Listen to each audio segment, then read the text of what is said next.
I love being able to do what I want, when I want, where I want, with who I want, and not have to worry about checking in with someone or I'm going to go here with these people and I'll be back at this time. I just like having freedom to live life how I want to live life. Welcome to the Relationship Diversity Podcast, where we celebrate, question, and explore all aspects of relationship structure diversity, from soloamory to monogamy to polyamory and everything in between, because every relationship is as unique as you are. We'll bust through societal programming to break open and dissect everything we thought we knew about relationships, to ask the challenging but transformational questions: who am I, and what do I really want in my relationships?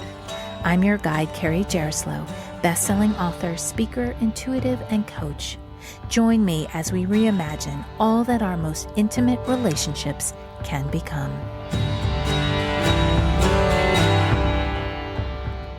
Today's episode is an offshoot of our conversation series that I'm calling Lived Experiences. In it, we hear life stories from the people who live them with the intention of cultivating understanding, empathy, and connection. There's such power in storytelling, which can also create an opening for self-reflection and awareness. My guest today is Jess Frey, a podcast host and coach. We talk about her intentional choice to practice soloamory, purposefully choosing to be single in this chapter of her life. But first, a little about her. Jess is a single mom to a teenage son. She works for the county, the local DSS, primarily with the homeless population, and she has 2 other part-time jobs in similar fields. She also has her own online clothing boutique. She's in the process of starting her coaching business, where her focus will be on helping individuals learn to love themselves and feel comfortable in their own skin. She started her podcast in June of 2022 called Unapologetically Overcoming. It discusses topics that usually have a negative stigma associated with them. Her hope is that by talking about such topics, people will see that they too can overcome difficult situations and hopefully the stigmas can be eliminated. She's been diagnosed with depression, anxiety, and an eating disorder. She's also been a victim of domestic violence and has gone through other traumatic experiences, but has been able to overcome them and has found happiness. In her spare time, she enjoys spending time with friends and family, going to concerts and traveling. She's also passionate about advocating for racial and social justice and human rights. Let's get into the conversation. Hello, everyone, and welcome to this episode of Relationship Diversity Podcast. I've got another episode with a wonderful guest, Jess Frey, who is going to be talking about her experiences choosing to be solo, single, to practice soloamory. A lot of times, this choice of relationship structure is highly stigmatized because we have all of those images that are put in our minds through movies, society, culture of that is one thing I don't want to be is single and on my own. And if I'm single, either something's wrong with me. I've done a whole episode about soloamory and a lot of the cultural beliefs around it. So Jess, thank you so much for being here to talk about your life, talk about your choices, and to open people's minds to this being a very intentional choice and the reasons behind that. Thank you so much for having me. I'm really excited to be here today and have this conversation with you. I always like looking at childhoods and what we're shown and how that influences our experiences in life. So could you start there and talk a little bit about your youth and your family? Sure. So I come from a 2-parent home. My parents were married. They're still married. They've been married 43 years, which when I hear that number, I'm like, how can you be with anyone for that long? That's such a long time. But I know people do it and I applaud them for doing that. So my parents they've been married the entire time I've been alive. I think they're like any other normal relationship. And I say that in that they have their issues because all relationships have issues. Sometimes things are great between them, sometimes things aren't. But I think looking at their relationship, I've learned that if that's the route that you choose, you stick with each other and you work through those things, no matter how hard they are. I've seen that with them because there's been a few times when I've seen things going on as I've gotten older and then, no, if I would stick around after something like that. And not awful things, but just things like if I have boundaries and things I don't want to put up with, I might not stay in a situation like that. And they have. I think sometimes that's like a generational thing because they grew up in a different time than we're now growing up and have grown up. But I have watched them support each other through difficult times. My dad, when I was in high school, my dad had to have open heart surgery and was out of work for months. And my mom took over and she was essentially the head of the household and was doing all the things that because he wasn't working. He was in the hospital for a while. And that was a big thing for our family. And watching the roles go back and forth of them taking care of one another when they needed it and supported each other when one needed it more than the other. So that's the model that I've had as far as marriage and relationships as far as my parents go.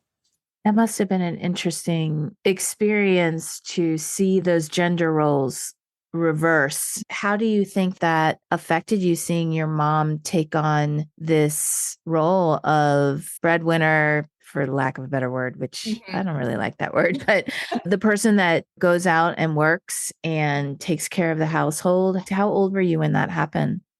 I was in ninth grade when that happened. And I never really thought about how that impacted the way I look at gender roles. But now that you're asking that question, I almost wonder if that has anything to do with where I am now in my experience and choosing the things that I'm choosing and recognizing that I can be that person. And I can be the one being the breadwinner and doing all the things that typically the man would do in a relationship. So I never really thought about it like that, but maybe that situation does have more of an impact in the choices I've made throughout life.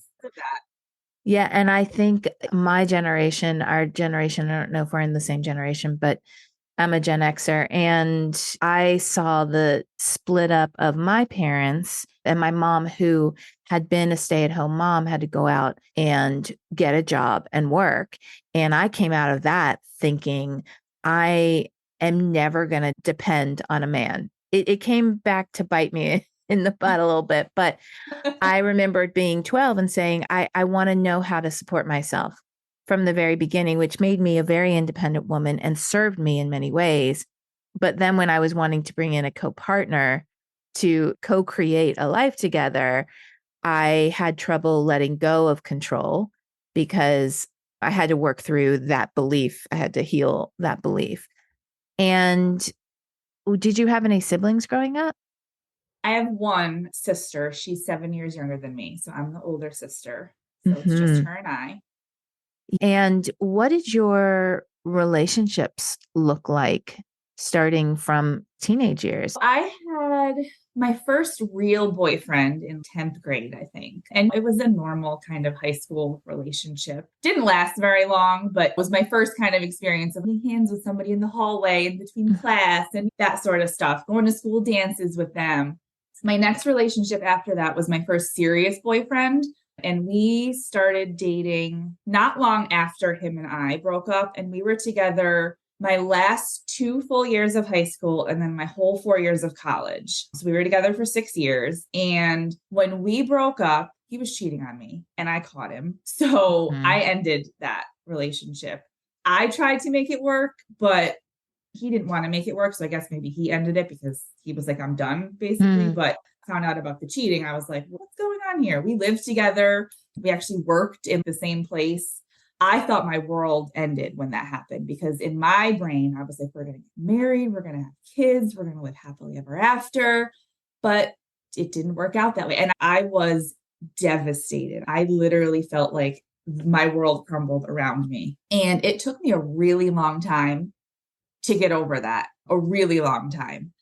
And I like kind of dated a few people here and there, but was never in a serious relationship after that. Then I met my son's father, and we were together for almost 13 years. And we could do a whole other podcast episode about that whole situation. But what I will say is that that relationship didn't go the way I thought it was going to go either. Things happened. And again, that relationship I did end. I had had enough. There was a lot of issues going on that I was willing to work through. We were in counseling together. I was really committed to trying to make that relationship work, but you can't do that when it's one-sided. And Definitely. it didn't work. And I had finally had enough. My son was getting older, and there were a lot of unhealthy things going on in that relationship. And I was like, this is not the image that our son should have of what a healthy relationship looks like. So I was done. I told him, I want the keys back to our apartment. If you don't give them back to me, I'm going to the rental office and I'm telling them to change the locks. I do not want you here anymore. And that was 3 years ago this June. So I have been single for 3 years. I've learned a lot in the few relationships that I've been in, but I am single now and I'm happy single. I really am. I know that a lot of people sometimes don't believe that when I say that. They're like, well, don't you want this? Or don't you want that? Or wouldn't this be nice? Maybe it would, but I don't need that, at least not right now. I obviously reserve the right to change my mind, but I'm good where I am right now. We talk about a lot in this podcast about how we evolve as people. If we try to stay the same, we are giving up on the truth of our own nature, which is this ever evolving self. And I think it's really beautiful, specifically coming off of the experience that you had with your son's father, to choose to focus on you and to choose to be on your own. Do you remember that being, after that relationship, it being a conscious choice to say, I don't want to be with anyone? Or do you think that that's how it evolved as you were healing from that relationship? I think initially it was conscious because I didn't want to jump from one relationship right into something like so soon after that one had ended. But I also knew that I needed time to heal from everything that that relationship was and everything that it wasn't, because we go into things thinking they're going to go one way. And then when they don't, that's a whole separate thing that you have to deal with too. So I do think initially it was a conscious decision. And then over the years, it's conscious, but maybe not so much. I don't perseverate on it, but I'm just where I am now. I'm happy. I'm good. So I'm not thinking about, I need another person in my life to fulfill me and to make me happy and for me to do the things that I want to do in life. What do you love about being single? I'm going to be totally honest. I love being able to do what I want, when I want, where I want, with who I want, and not have to worry about checking in with someone or I'm going to go here with these people and I'll be back at this time. And obviously, I have a child, so there's a level to that, but he's a teenager, so he's self-sufficient. He stays home and hangs out when I go out and hang out with friends and all that. But I just like having freedom to live life how I want to live life. And I think you can do that sometimes if you're in the right kind of relationship, but I think that doesn't always work out like that in relationships. And then there's that struggle, and then you realize maybe this isn't what I want. So I do enjoy the freedom of being single. Absolutely.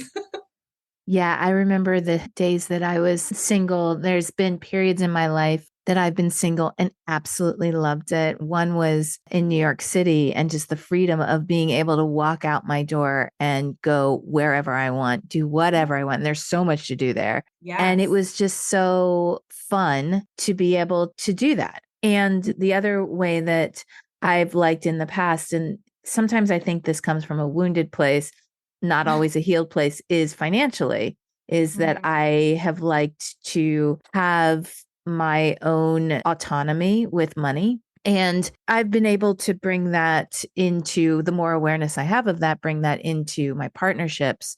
But I think that when I talk about relationship structure, there's ways that you can be in certain structures, but also have elements of other structures in your current structure. So if there is ever a time that you decide you want to, I don't know, start looking for someone to date, even, what are aspects that you think you would want to keep from your single life or from your solo amorous life that would be important for you to bring into a different relationship structure?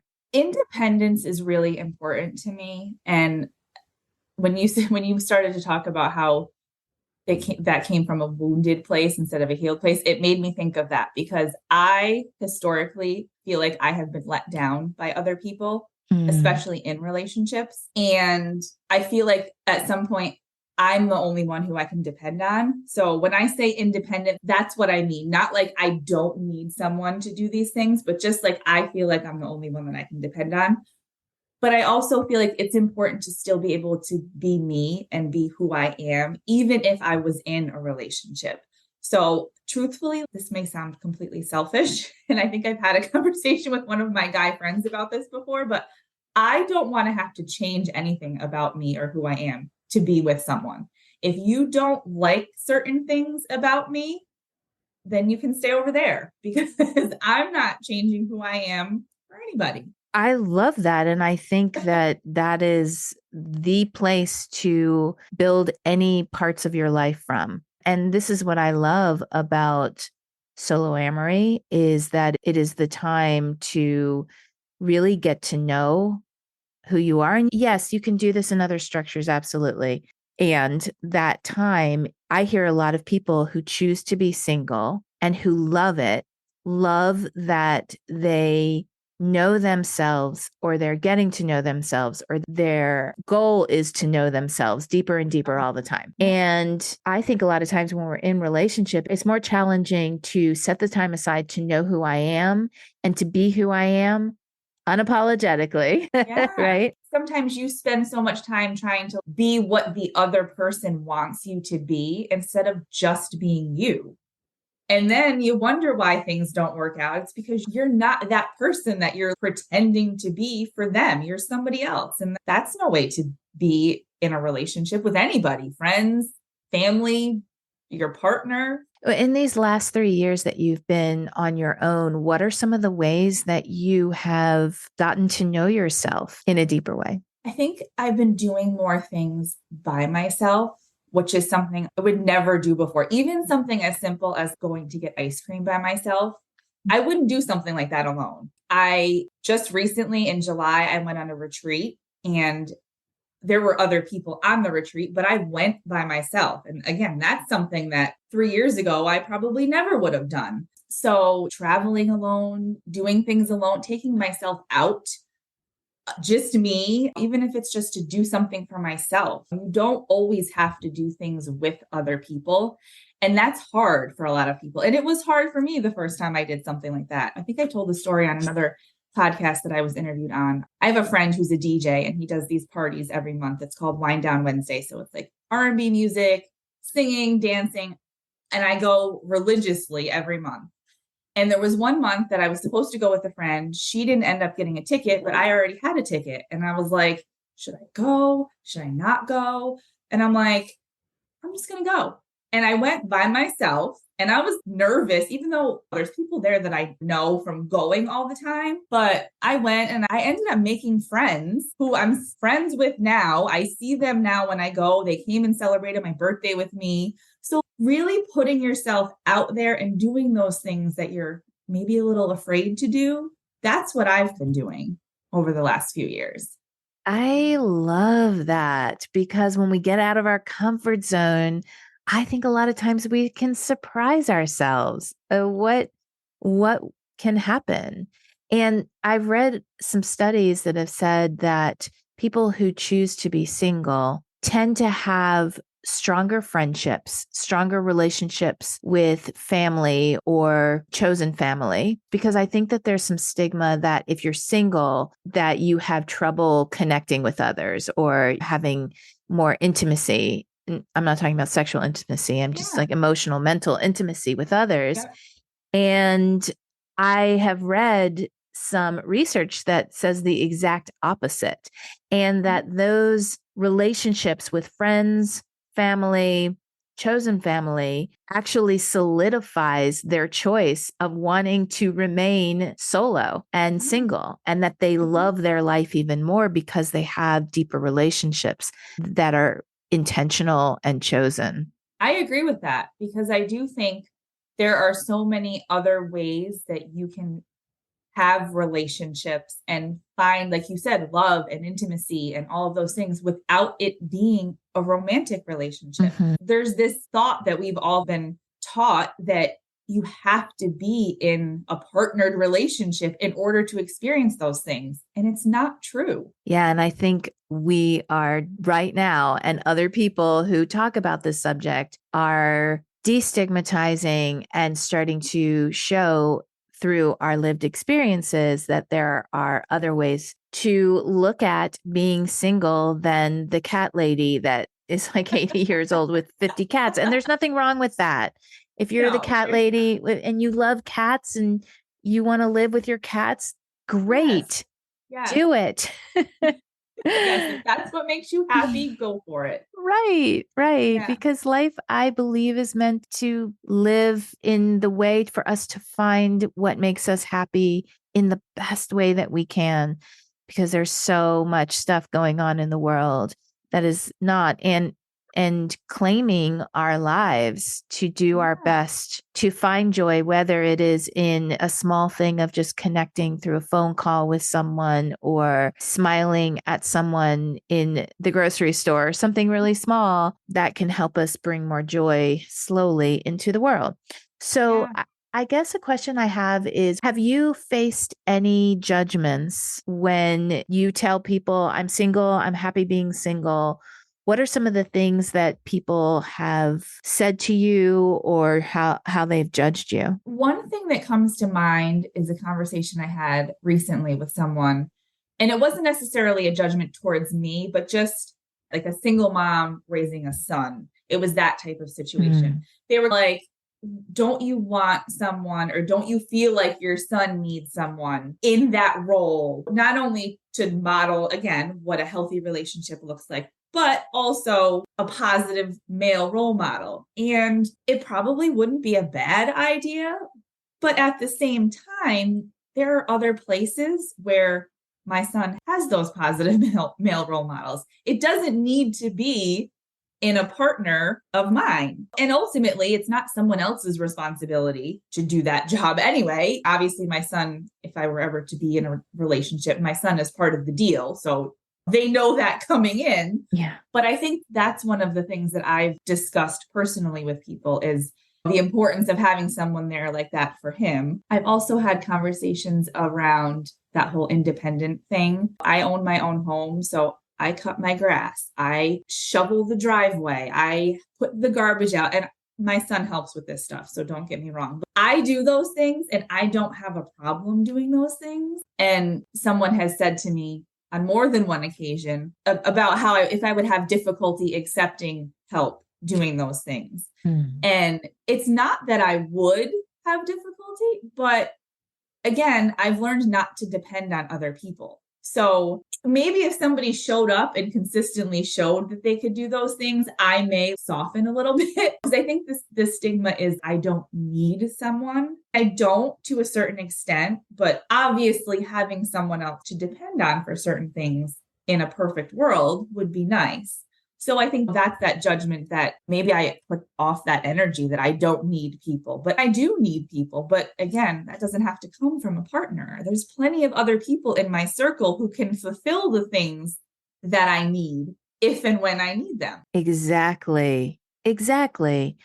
These are programs that our culture has really infiltrated into our mind as the only way to be happy and the only way to experience life. And Jess, I feel like what you're showing us is that there are other ways, and there are other ways that can bring happiness to you. And here's the beautiful thing is what you do doesn't have to be what anyone else does. And what I'm hoping that this episode will help is if someone is on the other side of the world listening to this saying, I feel bad because I love being independent and on my own, but I'm told by my family or my society or my culture that I should be doing this. And I think anytime that word comes into your thoughts, I should be, is a perfect moment to take a pause and ask yourself, is that really what I want? Is that really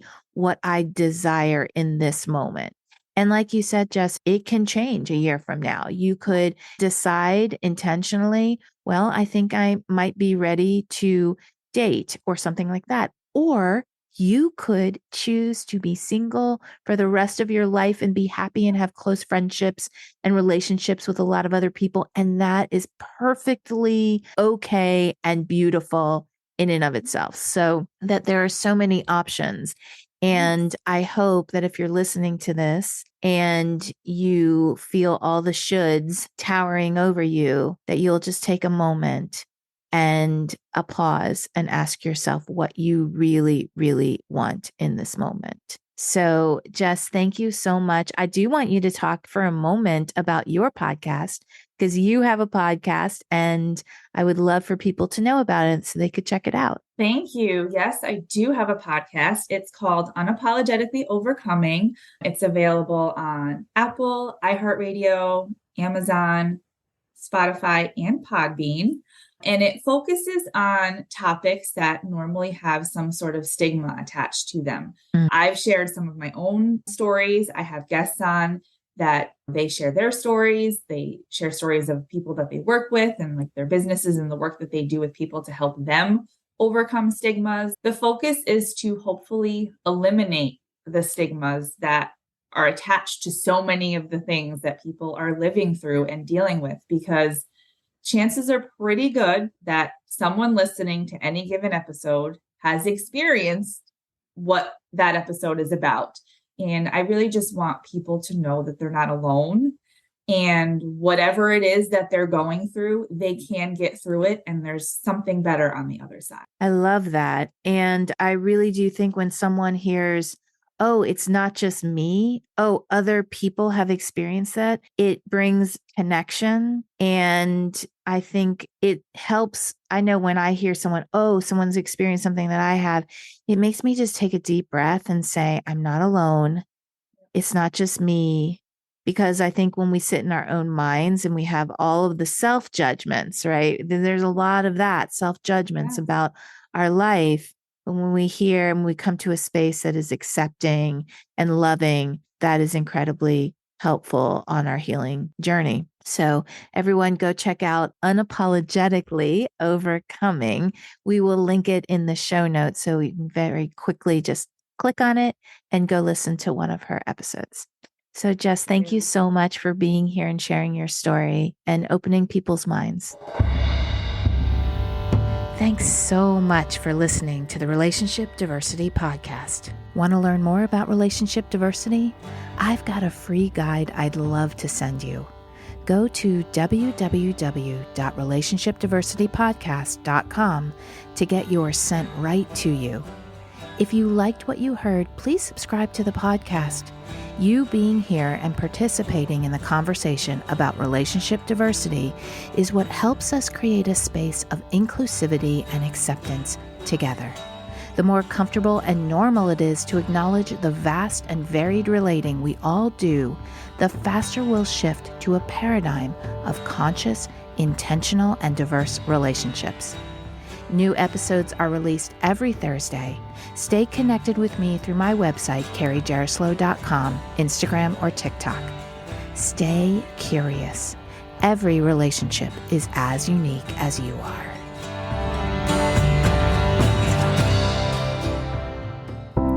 Are you wondering why you never seem to find lasting fulfillment in your relationships?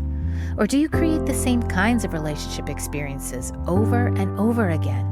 Can you never seem to find even one person who you want to explore a relationship with? Have you just given up hope altogether? If this sounds like you, my recent book, Why Do They Always Break Up With Me, is the perfect place to start. The foundation of any relationship, whether intimate or not, is the relationship we have with ourselves. In the book, I lead you through 8 clear steps to start or continue your self-exploration journey. You'll learn about the importance of self-acceptance, gratitude, belief shifting, and forgiveness, and given exercises to experience these life-changing concepts. This is the process I use to shift my relationships from continual heartbreak to what they are now, fulfilling, soul-nourishing, compassionate, and loving. It is possible for you. This book can set you on a path to get there. Currently available through Amazon or through the link in the show notes.